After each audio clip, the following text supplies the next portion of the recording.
ni kielelezo cha mafanikio ya taifa.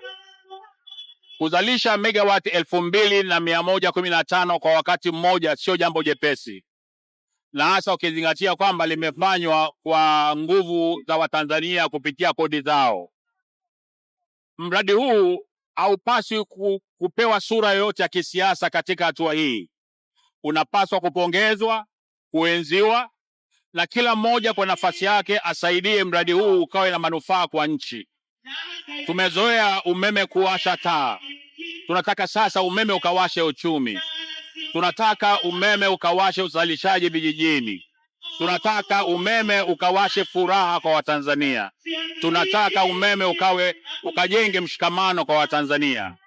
Kwa pamoja na mambo mengine yote, huwezi kujenga uchumi kama huna mbinu za kujenga vyanzo vyako vya nishati. Wala Mwalimu Nyerere linakwenda kuwa game changer.